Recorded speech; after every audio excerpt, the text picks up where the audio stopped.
औज़ुबिल्लाहिमिनश्शैतानिर्रजीम बिस्मिल्लाहिर्रहमानिर्रहीम। अस्सलाम वालेकुम डियर स्टूडेंट्स, उम्मीद करता हूँ सब लोग खैरियत से होंगे।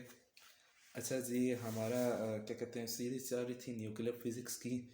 तो इसकी से लास्ट वाली जो वीडियो थी यानी डिस्कवरी ऑफ न्यूक्लियस, हमने डिस्कवरी ऑफ न्यूक्लियस को पढ़ा, उसको देखा। उसी में आपके पास अल्फ़ा पार्टिकल स्कैटरिंग एक्सपेरिमेंट भी था। तो अब उसके बाद आते हैं जी discovery of proton.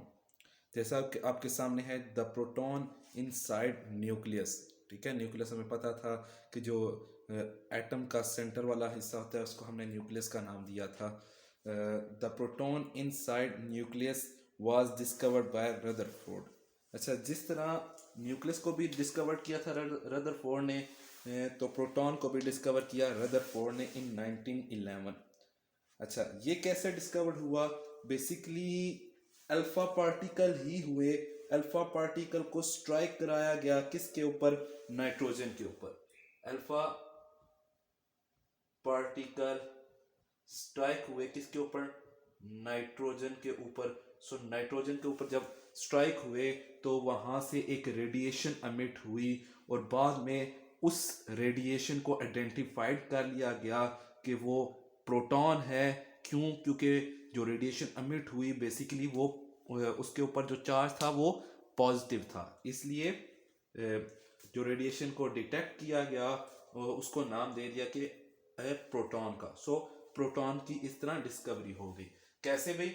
Alpha particle हमने लास्ट पढ़ा था कि alpha particle basically nucleus of helium होता है। सो He2 और 4 से हीलियम डिनोट, यानी या सिर्फ फिर अल्फा पार्टिकल को स्ट्राइक करवाया गया किसके ऊपर? नाइट्रोजन। नाइट्रोजन का जो एटॉमिक मास होता है 14 और चार्ज नंबर 17।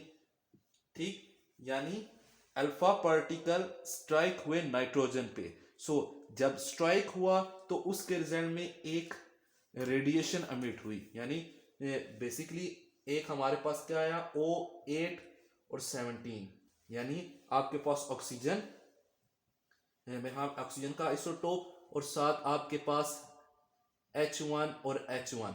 बेसिकली ये किसको रिप्रेजेंट करवा रहा है? ये रेडिएशन एमिट हुई और इस रेडिएशन को आइडेंटिफाइड कर लिया गया और उसका नाम क्या रखा? प्रोटॉन। ठीक है, क्यों? क्योंकि ये रेडिएशन आपके पास पॉजिटिवली चार्ज थी। सो इस तरह हमारे पास डिस्कवरी ऑफ प्रोटॉन होगी, जो कि किसने की? रदरफोर्ड ने। अल्फा पार्टिकल को स्ट्राइक करवाया नाइट्रोजन पे। जब स्ट्राइक हुआ ऑक्सीजन का आइसोटोप बना और साथ एक रेडिएशन एमिट हुई जो कि आपके पास कंसिस्ट कर रही थी H11, यानी which is known as proton. और हमने इस तरह रदरफोर्ड ने इस तरह डिस्कवरी कर ली प्रोटॉन की। अब आती है जी डिस्कवरी ऑफ न्यूट्रॉन, यानी प्रोटॉन के बाद अब न्यूट्रॉन को देखते हैं। Basically the neutron inside a nucleus. Neutron भी न्यूक्लियस के इनसाइड होता है, जो कि डिस्कवर किया गया बाय चैडविक, यानी चैडविक ने किया इन 1932 में किया। अब बेसिकली ये भी वैसा ही प्रोसेस है। हम देखते हैं लास्ट टाइम प्रोटॉन के लिए हमने क्या किया था? अल्फा पार्टिकल स्ट्राइक करवाई थी नाइट्रोजन के ऊपर। सो इस केस में अल्फा पार्टिकल आपकी स्ट्राइक हो रही है जी बेरिलियम। अल्फा पार्टिकल स्ट्राइक हो रही है किस पे? बेरिलियम पे। सो इसके रिजल्ट में आपके पास रेडिएशन एमिट होती है जिसको आइडेंटिफाइड कर लिया गया एज न्यूट्रॉन। सो मैं उसका भी लिखता हूं केमिकल रिएक्शन He4 यानी alpha particle plus beryllium. Beryllium का सिंबल है जी Be4 और 9। ये जब स्ट्राइक हुआ अल्फा पार्टिकल बेरिलियम पे, सो इसके रिजल्ट में आपके पास C612 यानी कार्बन आया और प्लस N1 जो के और साथ 0 जो के आइडेंटिफाइड हो गया एज न्यूट्रॉन। सही है, तो ऐसा हुआ। अब बेसिकली अगर ये आसान होता न्यूट्रॉन को डिस्कवर करना तो यहाँ पे चैडविक की जगह रदरफोर्ड ही होता, लेकिन ऐसा नहीं है। क्योंकि इस रेडिएशन जो हम निकल रही थी या जो न्यूट्रॉन था, इसको आइडेंटिफाइड करना बहुत ही मुश्किल था एज कंपेयर टू प्रोटॉन। ठीक है, क्योंकि प्रोटॉन पे पॉजिटिवली चार्ज है, ये जो रेडिएशन निकली ये चार्ज लेस थी, क्योंकि हमें पता है न्यूट्रॉन चार्ज लेस पार्टिकल है। सो हमारे लिए इसको डिस्कवर, चैडविक के लिए या उन दिनों के में जो न्यूट्रॉन को डिस्कवर करना मुश्किल था। सो इसका भी एक प्रोसेस पढ़ते हैं कि बेसिकली ये कैसे डिस्कवर हुआ, इसको कैसे आइडेंटिफाइड कर लिया गया, क्योंकि ये चार्ज लेस पार्टिकल था। सो बेसिकली इसके लिए एक और एक्सपेरिमेंटल अरेंजमेंट की गई। क्यों?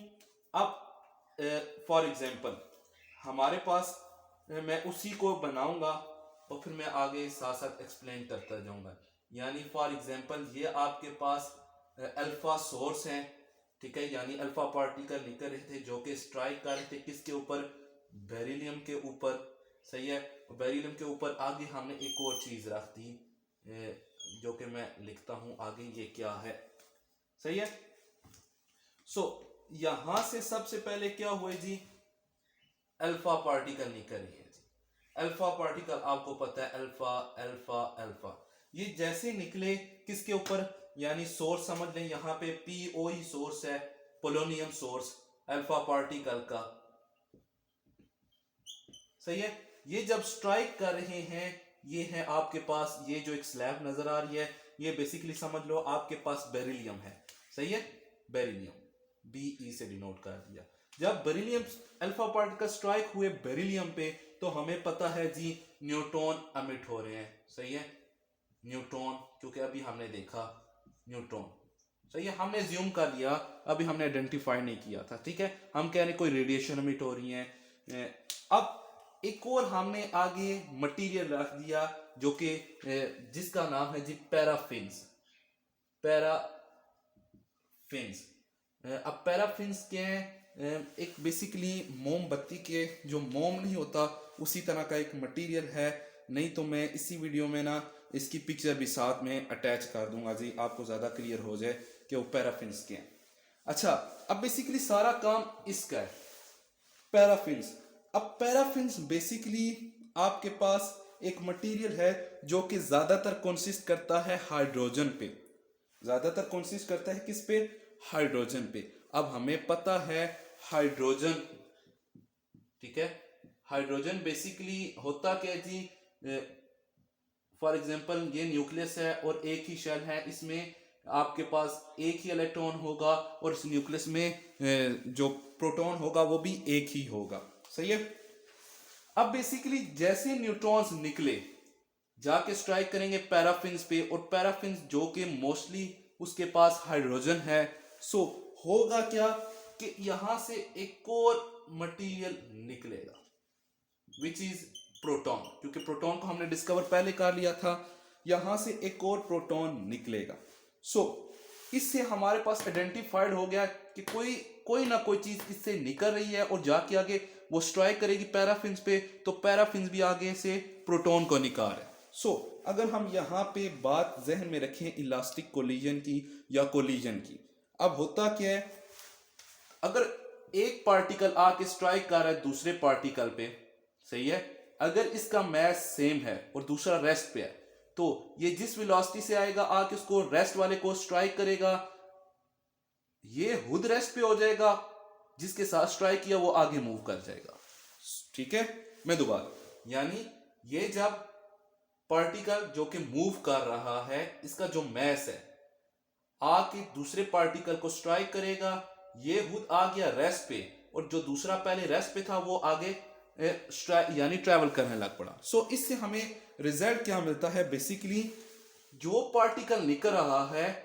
वो जब स्ट्राइक करेगा पैराफिन्स पे, तो पैराफिन से आगे प्रोटॉन निकल रहा है। सो इससे हमें रिजल्ट मिल गया कि ये जो पार्टिकल निकल रहा है इसका मास और जो प्रोटॉन है उसका मास बराबर है। सो प्रोटॉन पॉजिटिवली चार्ज है, सो सिंपली इसके ऊपर कोई चार्ज शो नहीं हो रहा। सो जो रेडिएशन निकली उनको आइडेंटिफाइड कर लिया गया कि वो न्यूट्रॉन्स है, और बेसिकली न्यूट्रॉन्स आपके पास चार्जलेस पार्टिकल है, लेकिन उसका मैस है वो बराबर है इक्वल टू प्रोटॉन। ठीक है, सो इस तरह हमारे पास डिस्कवरी होती है, या इस तरह डिस्कवरी को एक्सपेरिमेंट करके डिस्कवरी कर ली की गई प्रोटॉन की और न्यूट्रॉन की। सो फाइनल हमारे पास कंक्लूजन आता है, मैं कंक्लूजन लिखता हूं। सो फाइनल रिजल्ट आता है कि composition of nucleus, basically the nucleus is central part of atom and composed of protons and neutrons, यानी एटम का जो सेंटर है उसका नाम न्यूक्लियस, और न्यूक्लियस के अंदर प्रोटॉन्स और न्यूट्रॉन्स हैं। ये समझ लें कि बेसिक आपके पास आती है न्यूक्लियर फिज़िक्स की, कि हमने 2 वीडियोस में देख ली कि डिस्कवरी ऑफ न्यूक्लियस कैसे हुई, और उसके बाद डिस्कवरी ऑफ प्रोटॉन्स, और फिर डिस्कवरी ऑफ न्यूट्रॉन्स। ठीक है, उम्मीद करता हूँ सब क्लियर हो गया होगा। अगर ना हुआ तो इंशाल्लाह आप कमेंट के ज़रिए पूछ सकते हैं, कोई भी क्वेश्चन हुआ इंशाल्लाह आपको रिप्लाई बैक करूँगा। तब तक के लिए अल्लाह हाफिज़, अपना ख्याल रखिएगा।